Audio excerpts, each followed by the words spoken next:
Então, nós estamos voltando com o nosso curso de métodos físicos em Química Inorgânica e nessa aula nós vamos ver sobre espectroscopia vibracional no modo Raman.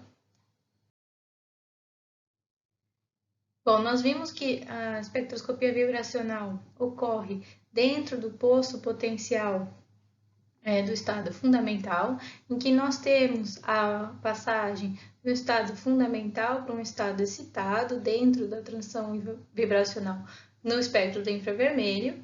E a espectroscopia Raman, como tinha mostrado em uma outra aula, nós damos uma energia suficiente para que a nossa molécula passe para um estado virtual e decaia novamente para o seu estado fundamental. Então, nós estamos tratando aqui com espalhamento de luz. Então, aqui é um outro jeito de mostrar a diferença entre a espectroscopia vibracional do infravermelho e Raman, em que nós temos, então, o infravermelho ocorre apenas entre dois estados, então a radiação que nós inserimos na nossa molécula é bem pequena. E na espectroscopia Raman, nós usamos lasers com bastante potência para que a gente consiga excitar a nossa molécula para um estado virtual de energia. O decaimento dessa energia do estado virtual para o estado fundamental, quando ocorre sem alteração da energia dessa radiação incidente, é chamado de espalhamento de Rayleigh. E quando a gente tem um decaimento com uma menor energia, é chamado de espalhamento Raman de Stokes. Mas nós podemos estar tratando com um estado, ao invés de a gente sair do estado 0, nós podemos sair do estado 1, já é um estado excitado. Então, se essa radiação incidente leva o estado excitado, nível 1, até um estado virtual de energia, e então ocorre o decaimento para o estado 0, isso é chamado de espalhamento Raman anti-Stokes. Devido a gente ter menos moléculas no estado excitado número 1 do que no estado fundamental, nós vamos ter uma intensidade de banda bem maior para o espalhamento Stokes do que para o espalhamento anti-Stokes. Então, quando a gente está tratando na espectroscopia vibracional, a gente pode estar tratando no infravermelho com modo de absorção ou de emissão. Então, no modo de absorção, nós temos a matéria que interage com a luz e é excitada.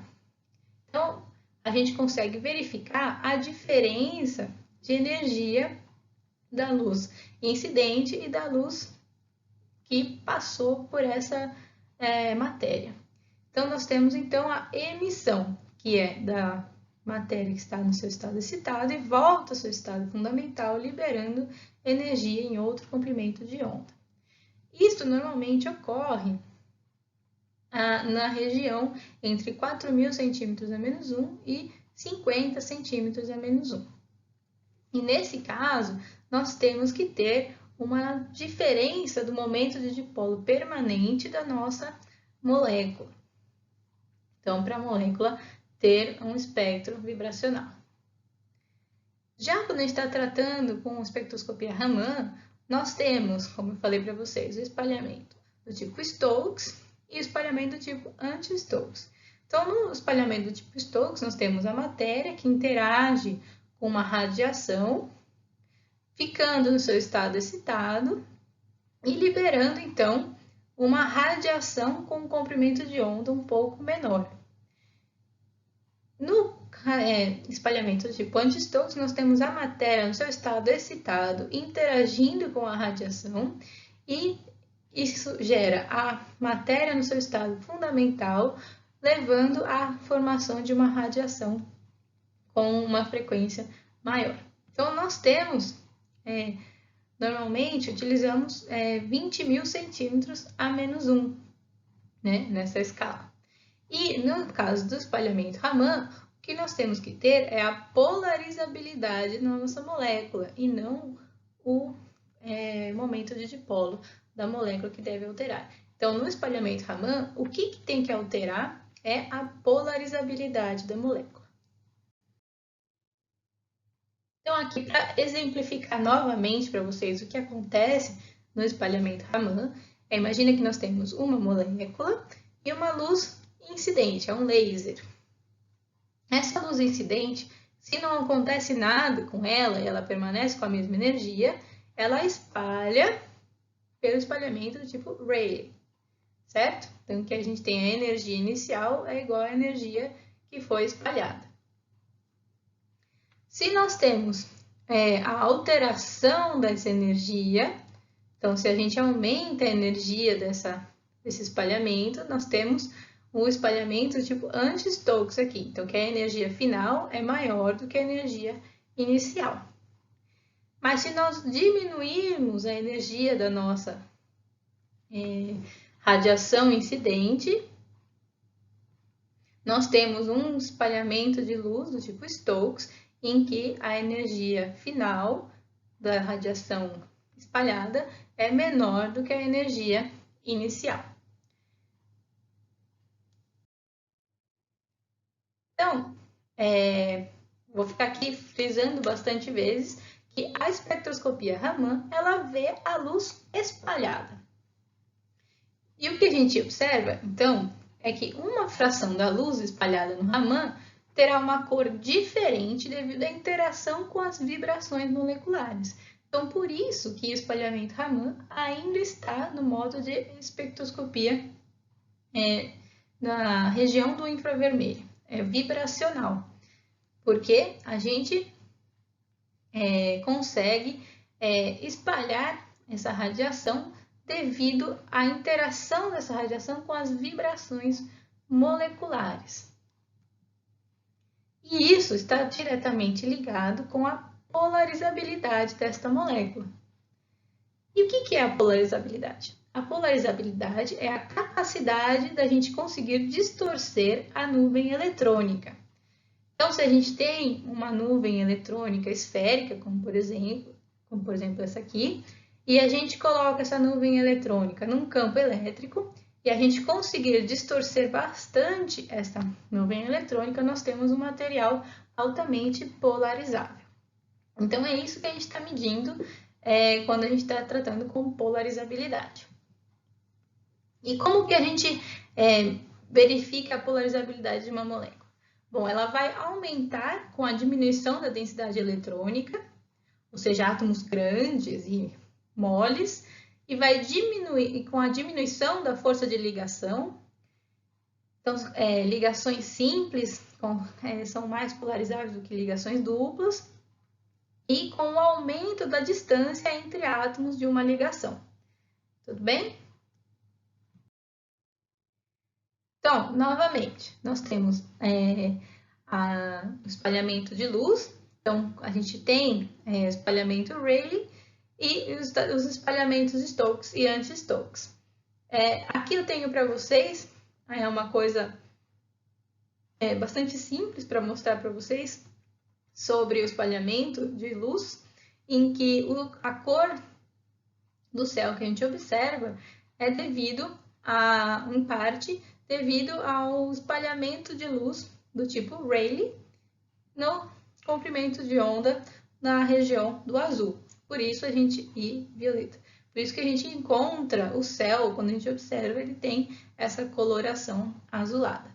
Mas esse é um espalhamento sem alterar o comprimento de onda incidente. E quando a gente tem a alteração do comprimento de onda incidente, nós temos então o espalhamento Stokes e anti-Stokes, que a gente pode escrever desta maneira, que a diferença de energia entre as duas radiações é igual a H sobre a frequência inicial e a frequência final. E essa diferença entre a frequência inicial e a frequência final ocorre na região do infravermelho. E como eu disse para vocês logo no começo, o espalhamento de tipo Stokes ocorre mais frequentemente do que o espalhamento anti-Stokes, porque a gente sai do estado fundamental e não do estado excitado. Bom, então, o que a gente está tratando quando a gente está tratando com o espalhamento de luz? A gente está dizendo que a interação entre as ondas eletromagnéticas com a matéria vai perturbar a nuvem eletrônica. Então, a gente vai ter uma separação de cargas nessa matéria. E essa separação de cargas vai fazer que haja um dipolo induzido. Então, esse dipolo induzido vai dizer se a gente vai ter uma maior polarizabilidade ou não, com relação ao nosso estado inicial. E o momento de dipolo oscilante, ele é uma radiação eletromagnética que pode espalhar luz. Então, é daí que vem o princípio da espectroscopia Raman. Então, a gente tem ondas eletromagnéticas que interagem com a matéria e vão perturbar a nuvem eletrônica. Isso vai fazer uma separação de cargas, nós temos um dipolo induzido sendo formado, e esse dipolo induzido oscilante, ele também é uma radiação eletromagnética que pode, então, espalhar a luz em um comprimento de onda diferente. Mas, o que isso quer dizer? Bom, a gente pode dizer, então, que o momento de dipolo induzido é igual a alfa vezes E. E o que significa alfa? Alfa é a polarizabilidade e E é a magnitude do campo elétrico, que a gente pode escrever com essa forma. Então, é E0 vezes cosseno de 2π, a frequência inicial, vezes tempo. Então, colocando esta equação aqui dentro desta equação, a gente tem que o momento de dipolo é igual a polarizabilidade vezes energia inicial, cosseno de 2π ni 0 θ. Isso aqui é a frequência da nossa radiação. Mas, nas moléculas, a polarizabilidade não é constante. Então, como que a gente vai analisar isso? Bom, quando a gente está tratando com pequenos deslocamentos, a gente pode dizer que a polarizabilidade final é igual à polarizabilidade inicial mais uma derivada. Essa derivada está relacionada com a alteração da polarizabilidade com o deslocamento, e o dq é a diferença entre a distância internuclear, entre um átomo e o outro. Então, se a gente coloca esta equação dentro desta equação que a gente tinha obtido no slide anterior e considerar a vibração como uma vibração harmônica, a gente pode, então, colocar o dq como Q0 cosseno de 2π ni de vibração vezes t. A gente vai ter no final toda esta equação. E, então, traduzindo tudo isso, a gente tem aqui, esse aqui é o espalhamento de Rayleigh, esse aqui é o espalhamento anti-Stokes e esse aqui é o espalhamento Stokes. Certo? Então, o de Rayleigh, a gente não altera a energia final. No anti-Stokes, a gente tem uma energia final maior, e no Stokes a gente tem uma energia final menor. E como eu disse para vocês, quando a gente observa um espectro Raman, o espalhamento Stokes vai ser mais intenso do que o anti-Stokes. Como vocês podem observar, eles são simétricos em relação uns aos outros, mas a intensidade do Stokes é bem maior do que a intensidade do anti-Stokes. Então, novamente, nós temos, então, a alteração da polarizabilidade da nossa molécula durante a vibração. Então, quando a gente está tratando com uma vibração, a gente está tratando com os eixos x, y e z. Então, a gente tem esse momento de polo induzido nos eixos X, Y e Z. Então, a gente vai ter a polarizabilidade no eixo X, no eixo Y e no eixo Z, relacionado com a energia nesses todos esses eixos. Mas isso só pode ser descrito dessa maneira para o espalhamento Rayleigh. Quando a gente está tratando com Raman, a gente tem que tratar com a diferença da polarizabilidade com a distância internuclear. Então, a gente vai ter que fazer um tensor de polarizabilidade, mais ou menos como a gente fez na aula passada, quando a gente desenhou quando a gente fez uma matriz transformacional. Então, isso aqui é uma matriz transformacional em que esta matriz aqui é o tensor de polarizabilidade. Então, a gente tem a polarizabilidade XX, YY e ZZ. Então, aqui, a gente tem todas as combinações possíveis. XY, XZ, e ZX, ZY e ZZ, por exemplo. Ela é bastante simétrica, então essa polarizabilidade aqui, a XZ, é igual à polarizabilidade do ZX. E traduzindo mais a mudança da polarizabilidade numa vibração, a gente consegue desenhar isso, então fica um pouco mais visual e a gente consegue entender melhor. Então, imagine que a gente tem a molécula de CO2 vibrando num estiramento simétrico. Então, ela está fazendo assim. No estiramento simétrico, inicialmente nós temos uma esfera que pode ser, que está nos indicando como é a polarizabilidade inicial. À medida que a gente vai esticando a nossa molécula, a polarizabilidade aumenta para os polos e diminui no centro. Então, a gente altera a polarizabilidade desta molécula nesse tipo de vibração. Quando a gente está tratando com um estiramento assimétrico, a gente está fazendo assim ou assim. Então, a molécula não consegue distinguir para que lado a gente está alterando essa vibração. Então, a polarizabilidade no estiramento assimétrico permanece igual quando a gente está tratando com esse tipo de visualização. E quando a gente está tratando com um dobramento da molécula, fazendo assim, novamente, a molécula não sabe para que direção está indo esta vibração. Então, a polarizabilidade permanece com o mesmo formato. Então, por esse esquema aqui, a gente veria que a molécula de CO2 teria apenas um modo vibracional possível de ser visto no Raman, que seria o estiramento simétrico. Bom, nós vimos na aula passada como descobrir quais são as simetrias das vibrações para o espectro vibracional na região do infravermelho. Agora nós vamos ver como que nós fazemos esse tipo de análise para o espectro Raman. Então, novamente, a gente teria que fazer todas aquelas matrizes transformacionais, eu não vou repetir todas aqui, mas apenas para vocês lembrarem, nós temos para cada átomo, nós colocamos o eixo X, Y e Z, e nós verificamos como esses eixos são alterados de acordo com as operações de simetria.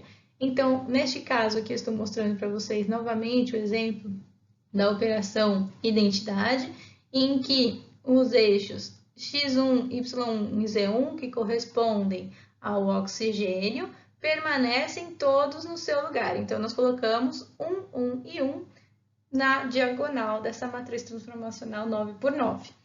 Para o átomo 2, que a gente tem X2, Y2 e Z2, que é o hidrogênio, nós também temos que todos permanecem no mesmo lugar ao utilizar essa operação de simetria. Então, na diagonal, nós temos 1, 1 e 1.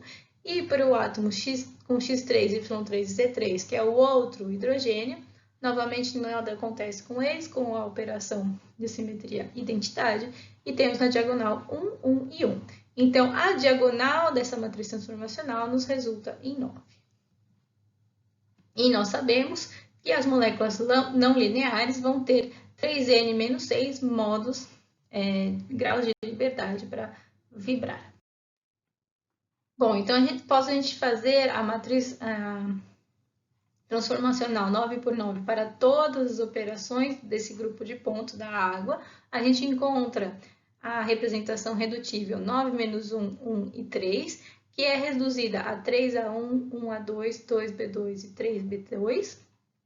E como a gente tem apenas 3n menos 6 modos possíveis de vibração, a gente tem que reduzir deste total os modos translacionais, que estão nos eixos x, y e z, que são A1, B1 e B2, os modos rotacionais, que são esses que aparecem com R, que são A2, B1 e B2, e encontramos as vibrações com simetria A1 e B2. Então, para a gente observar se essas vibrações com essa simetria são ativas no Raman, a gente procura na tabela de caracteres ver se o A1 possui transformações quadradas dos eixos x, y e z. E A1 tem x quadrado, y quadrado e z quadrado. Então, A1 é ativa no Raman. E a B2 também é ativa no Raman, pois ela está com y e z. Então, também tem uma função quadrada nos eixos. Então, nós teríamos no nosso espectro Raman da água 3 bandas para serem observadas. E nós encontramos, de fato, 3 bandas, igual nós temos para o espectro infravermelho da água. Então, nós estamos de acordo com as duas teorias. Agora, a gente pode tratar com outras moléculas. Então, aqui eu estou trazendo para vocês o exemplo do CO2, que é uma molécula linear. Então, o que a gente tem que fazer inicialmente? A gente tem que ver se essa molécula tem um eixo de rotação. Então, ela tem um eixo de rotação infinito. Ela tem um C2. Tem um ponto de inversão. Tem um σH. Tem um σV também infinito. Então, a molécula de CO2 ela está no grupo de simetria D infinito H. E a tabela de caracteres do D infinito H é esta aqui, em que nós temos funções infinitas, operações com funções infinitas. E para a gente descobrir quais são os modos de vibração que são ativos no infravermelho ou no Raman, do jeito que a gente fez na aula passada, seria basicamente impossível, porque a gente teria que utilizar aquela fórmula que a gente utiliza a ordem da nossa tabela de caracteres, e aqui nós temos uma ordem infinita, então não dá para fazer daquela maneira. Mas, por favor, não se desesperem, tem um jeito da gente resolver todo esse trabalho. Então, vamos lá. Nós temos a molécula de CO2, nós podemos colocar ela, então, no eixo x, y, z, nós colocamos ela no plano cartesiano. Nós sabemos que ela é uma molécula linear, então os graus de liberdade dela vão ser 3n menos 5, então nós esperamos observar 4 vibrações para essa molécula. E cada átomo vai estar representado com esse eixo x, y e z. Então, novamente, a gente observa a tabela de caracteres desta molécula e vai verificar quais são as funções mais relevantes para a gente avaliar quais são as representações de simetria que estão representando as vibrações do CO2.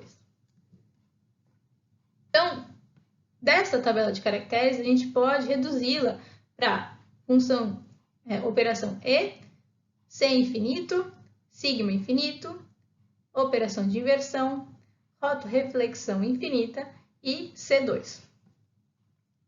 Quando a gente faz a matriz transformacional, novamente nós temos 3 átomos apenas, então nós teríamos que fazer uma matriz transformacional 9 por 9.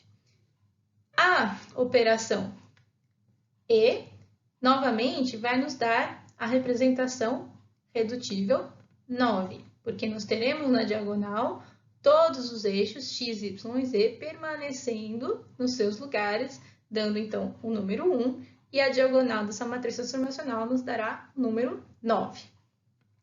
E agora, como a gente vai tratar com o C infinito? Bom, o C infinito, a gente pode... Por que ele é infinito? Porque a gente pode rotacionar infinitas vezes essa molécula e nada vai acontecer com ela. Ela vai permanecer essencialmente igual ao seu estado inicial. Então, a gente pode alterar esse grau de rotação quantas a gente quiser. Então, no eixo X e Y, a gente está tratando com o cosseno desse grau de rotação. Então, nós temos a matriz transformacional sendo cosseno de φ, seno de φ e zero. Para o y, seno de φ, cosseno de φ e zero. E para o eixo z, como nós estamos rotacionando no eixo z, ele permanece na sua posição, então nós temos o valor de 1. Então, na matriz transformacional 9 por 9, nós temos para o átomo de oxigênio 1, esta representação. Para o átomo de oxigênio 2, nós temos esta representação. E para o carbono, nós temos esta representação. Na hora que a gente faz a diagonal, a gente encontra 3 mais 6 cosseno de φ. Então, a gente coloca este valor abaixo desta representação. Agora, a gente vai ver como a gente faz a matriz transformacional para o sigma-V. Então, para o sigma-V, o eixo X e o eixo Z vão permanecer no mesmo local. Então, a gente tem 1 e 1. E o eixo Y vai ser alterado de positivo para negativo. Então, a gente coloca o valor menos 1. Então, na matriz 9 por 9, nós temos para todos os átomos, oxigênio 1, oxigênio 2 e carbono, estas representações, 1, menos 1 e 0 na diagonal. 1, menos 1 e 0. 1, menos 1 e 0. Então, na hora que a gente soma todos esses valores da diagonal, o que a gente encontra é o valor 3. Então, novamente, a gente escreve este valor aqui, abaixo desta operação de simetria. Agora, nós vamos ver o que ocorre quando a gente aplica a operação inversão. A inversão vai inverter todo mundo. Então, todo mundo fica menos 1, menos 1, menos 1. Na nossa matriz transformacional 9 por 9, aqui aparece 0, 0, 0. Mas o menos 1, menos 1, menos 1 está aqui. Por quê? Porque o oxigênio do lado direito inverteu de posição com o oxigênio do lado esquerdo. Então, eles trocaram de posições. Então, aqui o oxigênio 1 está no lugar do oxigênio 2. Certo? Então, eles saem da diagonal. E no caso do oxigênio 2, ele está no lugar do oxigênio 1. Então, na diagonal aqui fica 0, 0, 0. Apenas o carbono permanece na sua posição. Então, nós temos menos 1, menos 1, menos 1 aqui. Quando a gente faz a diagonal dessa matriz transformacional, a gente encontra o valor de menos 3. Então, escrevemos este valor na nossa tabela. Agora, a gente vai ver o que acontece com a rotoreflexão. A rotoreflexão é parecida com a rotação infinita.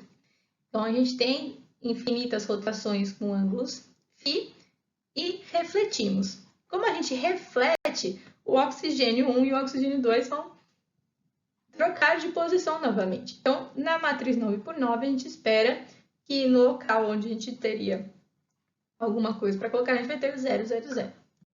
Então, é isso que a gente tem. Ela fica deslocada, essa matriz transformacional, para o oxigênio 1 e para o oxigênio 2. Então, aqui nós temos 0, 0, 0, 0, 0, 0. Apenas o carbono fica com a matriz transformacional permanente na diagonal. Então, quando a gente faz a diagonal, a gente encontra o valor de menos 1 mais 2 cosseno de φ. Então, novamente, anotamos este valor abaixo desta operação. Vamos agora, por fim, para o C2. Então, quando a gente tem o C2, a gente tem a matriz transformacional com o X permanecendo no seu lugar e o Y e o Z alterando os seus valores. Novamente, no C2, o oxigênio 1 e o oxigênio 2 trocam de posições, então eles estão deslocados da diagonal e nós temos aqui 0, 0, 0, 0, 0, 0, apenas o carbono com a matriz transformacional no seu lugar. Dando, então, na diagonal, o valor de menos 1. Então, a gente anota este valor. Então, nós temos de graus de liberdade totais esta representação redutível. E como que agora a gente vai reduzir isso? Bom, primeiro a gente tem que retirar as translações. O que são as translações? É o que acontece no eixo x, y e z. Então, a gente tem aqui x e y e z. Tudo bem? Então, a gente soma esses valores e retira do total. Nós vamos também tirar os modos da rotação. Como a gente rotacionar no eixo Z não altera em nada a nossa molécula, a gente só vai utilizar a rotação no eixo X e Y. Então, a gente só utiliza esta representação de simetria. Quando a gente faz o total menos o translacional e o rotacional, nós obtemos esta representação de simetria, que é a redutível, para as representações de vibração. Então, agora, como que a gente vai resolver esse problema? A gente não sabe quais são as representações que estão contidas dentro dessas vibrações.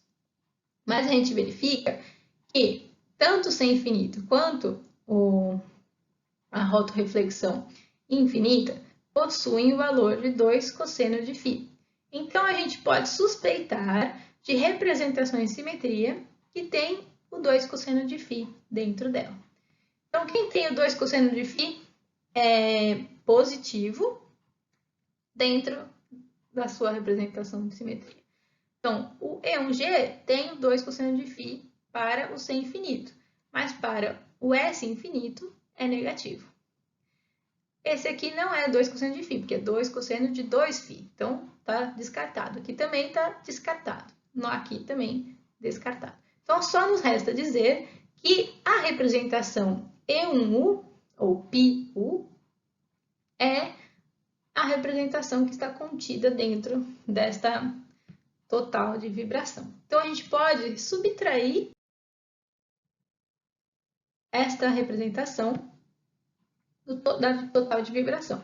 Então, quando a gente subtrai, o que a gente obtém é o valor 2, 2, 2, 0 e 0, 0. E aí a gente fica pensando, bom, como que eu vou achar as outras representações de simetria que estão envolvidas nesta vibração, nessas vibrações, né? Bom, a gente tem que encontrar representações que tenham valores inteiros. Então, a gente suspeita destas 4 representações de simetria. E a gente pode, então, somá-las para saber qual delas que pode ser. Então, quando a gente soma A1G com essa aqui, a gente vai ter 2, 2, 0. E a gente tem 2, 2 e 2. Então, já não são essas duas. Agora, eu vou tentar fazer esta representação aqui com esta. Então, a gente tem 2, 2, 2, 0, 0 e 0. Que é exatamente o valor que nós estávamos esperando obter. Então, a gente sabe que a gente tem essas representações de simetria, A1G e A1U. Então, ao final, nós sabemos que o total de vibração da nossa molécula tem as representações πU, sigma G e sigma U. Mas a gente sabia que a gente precisava de 4 modos de vibração. E aqui nós temos apenas 3. Mas o πU ela é duplamente degenerado. Então, conta como 2 modos. Então, a gente teria, então, finalizado a encontrar as representações de simetria para as vibrações da molécula de CO2. Mas quais dessas vibrações são ativas no infravermelho e quais dessas são ativas no Raman? Fiz todos esses cálculos e não sei o que eu espero observar no meu espectro de infravermelho e no meu espectro de Raman. Então, eu agora vou observar a tabela de caracteres para o CO2 novamente e vou ver qual dessas aqui está no eixo x, y e z e qual dessas aqui possui funções quadráticas nos eixos x, y e z. Então, as representações A1 e E1U estão contidas nos eixos x, y e z. Então, estas aqui são observadas no infravermelho. E apenas a A1G é observada no Raman. Então, será que é isso que a gente observa mesmo? E é exatamente isso que a gente observa. Quando a gente faz um espectro vibracional na região do infravermelho com o CO2, a gente observa 2 bandas. E para o Raman, a gente observa apenas uma banda. Bom, então, para finalizar essa aula, o que nós observamos é que a espectroscopia Raman trata com espalhamento de luz, então lidando com a polarizabilidade da molécula, então a gente tem que alterar a polarizabilidade da molécula com a vibração. Com essa alteração da polarizabilidade, a gente faz com que a luz espalhada tenha uma energia diferente da luz incidente, como a gente pode observar aqui, a gente incide verde e espalha laranja. Então, ela tem uma energia diferente da luz incidente. E isso vai nos resultar, então, essa diferença de energia nos diz sobre a vibração dessa molécula e a gente consegue determinar quais são as vibrações que são ativas no infravermelho e no Raman, observando a tabela de caracteres. Então, nessas aulas iniciais, nós vimos do estudo da espectroscopia da radiação eletromagnética interagindo com a matéria, em que nós estávamos lidando com a região do infravermelho, então a gente estava lidando com vibrações moleculares. E agora, na próxima aula, nós vamos tratar com excitações eletrônicas. Então, nós vamos tratar com espectroscopia na região do ultravioleta e visível. Até mais!